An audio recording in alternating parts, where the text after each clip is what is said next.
Үлкен бір қарияның оқиғасы бар. Білесіздер ме, білмейсіздер ме, білмесеңіздер біліп алыңыздар. Үлкен қария жүріп, мына пойыз жүріп бара жатқан пойызға жүгіріп барып мінеді ғой, жүгіріп барып мінеді.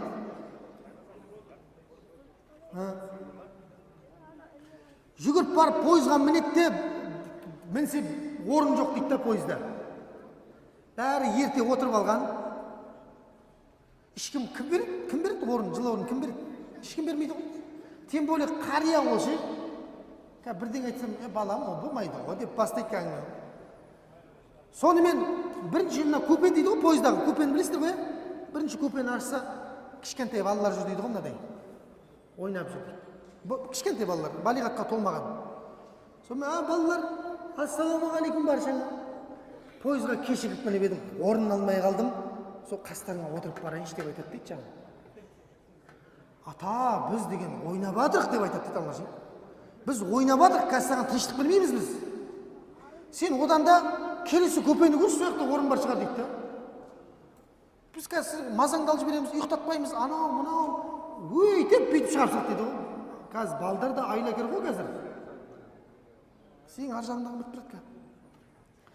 Сөйтіп жақсы балалар деп те келесі көпеге кірді ғой. Я балдар сен туралы айтып жатыр. Тыңдасай.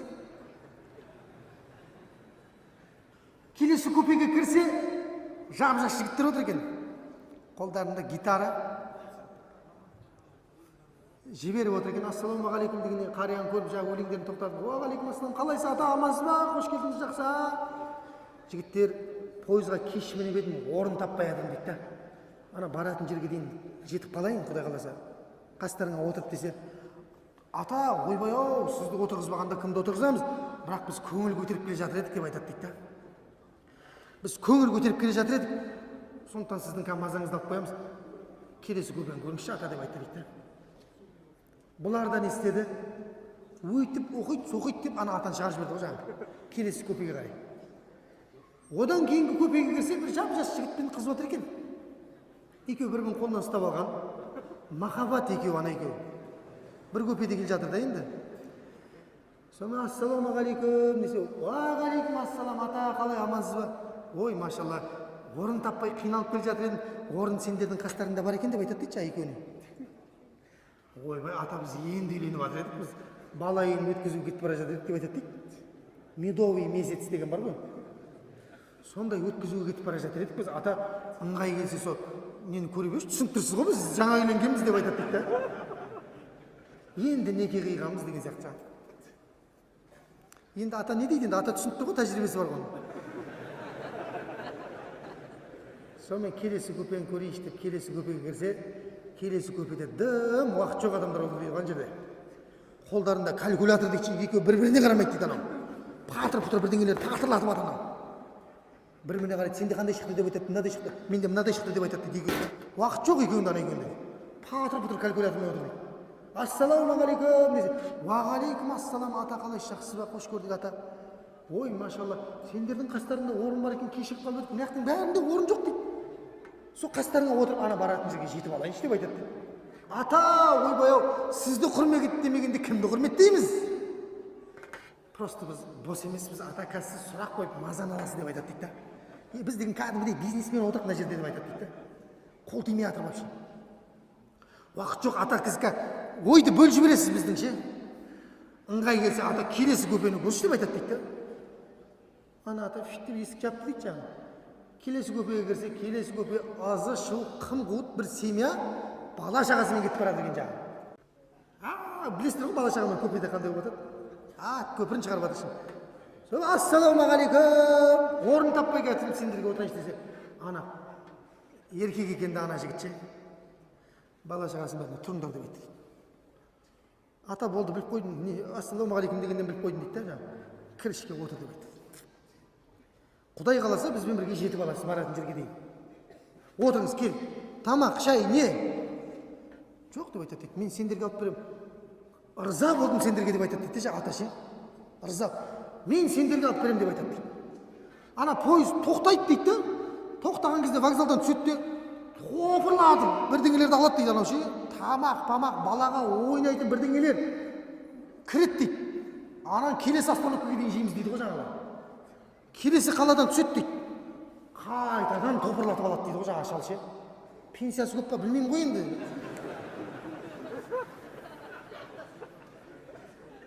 Сонымен барғанға дейін ауыздарын майға білеп барды дейді ғой ана жаңағы семья ше. Ойлаған жоқ қой енді. Аналар ақымақтар кіргізгенде сондай болып барады еді да. Кіргізген жоқ ешқайсысы. Құдайдың қалауымен пойыз келіп тоқтады дейді ғой қалаға жаңағы белгіленген жерге. Тоқтаған кезде пойыздың есігі терезеден көрініп тұр дейді да, солдаттар тізіліп тұр дейді ғой, қаз қатар. Честілеп тұр да, честілеп солдаттар тұр. Генерал кірді дейді ішке. Пойыздың ішіне кірді. Барлығын көпелерінен шықпай отырыңдар деп айтады дейді. Қария қайда? Қария есікті шығып кетті да, біз келдік. Қош келдің қария. Ақсақал қош келдің. Күтіп тұр сізді деп айтады дейді. Сыртта күтіп тұр сізді. Қария айтады дейді жаңа.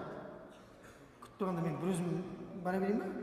Мына жақта мен орын беріп сыйлап келген мына жерде отбасы бар, бала шағасымен.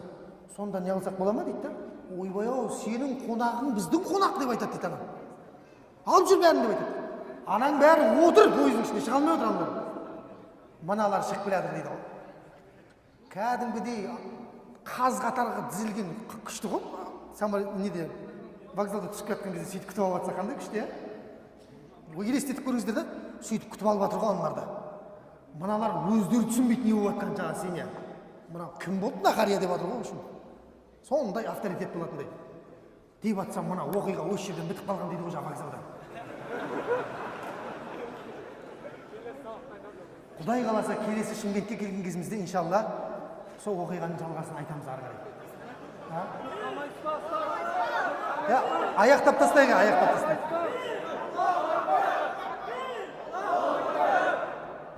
Сөйтсек, бұл бұлай екен ғой. Мына тыңдап алыңыздар.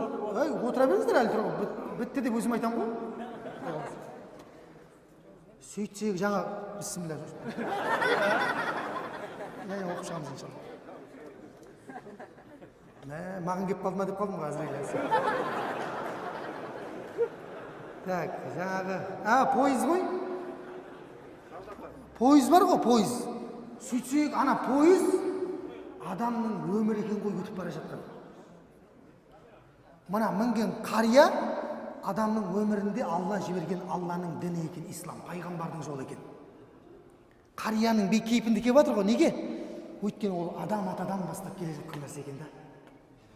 Сөйтіп ана жас күнінде келді дейді да адамдарға, жас күнінде.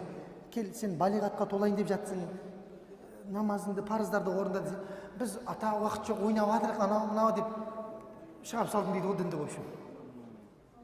Сөйтіп кетті дейді ол. Боз бала күніңде келді дейді, гитарамен жүрген кезінде. Дебет дейді, ата бізде көріп тұрсың, көңіл көтеріп жатыр, уақыт жоқ деп айтты. Дінді тағы да шығарып салдым дейді.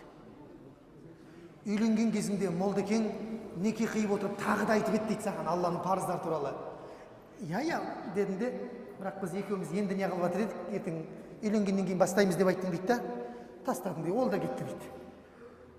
Көрдің ме? Сен бизнесмен болған кезде, үлкен кәсіпкер болған кезде тағы да келді дейді саған, есігіңді қағып, ескерту исламмен дейді. Бізде уақыт жоқ деп айттың дейді. Бағана ғана екі кісі калькулятор деп отқан. Уақыт жоқ бізде дедің дейді да. Жоқ, мен қарсы емеспін, бірақ бізде сен айтып отқан бәрі дұрыс деп айтады. Дұрыс қой, сөйтіп айтады ғой. Бәрі дұрыс дейді. Просто бізде уақыт болмайды деп айтады. Көрдіңіз бе? Сөйтті де Құдай қалаған бір отбасы Алланың дінін мықты ұстады дейді ғой, қараңыздар. Алланың дінін ұстап еді дейді. Алланың дінін ұстаған адамға ризық несібесін Алла кең қылып ашып қойды дейді. Тоқтаған станцияның барлығынан не келіп жатыр? Тамақ келіп жатыр ғой, несібе. Сөйтті де пойыз келіп тоқтады. Пойыз тоқтаған жер бұл адамдардың барлығының өмірден өткен кезең екен. Алла тағала қиямет күні дін исламды құрметтеген кезде дейді, оны ұстаған адамдарды да періштелердің алдында құрметке бөлейді дейді. Ана отбасы қариямен бірге құрметке бөленгендігі сияқты. Менің қонағымды да деді ғой, сенің қонағың да қонақты да қаққа қонақ болайын деп жатыр. Жәннатқа қонақ болып кетіп бара жатыр екен. Алланың дінін, пайғамбардың жолын ұстанғандығы себепті. Міне бұл дін, Алланың діні, пайғамбар саллаллаху алейхи уассаламның көрсеткен жол екен.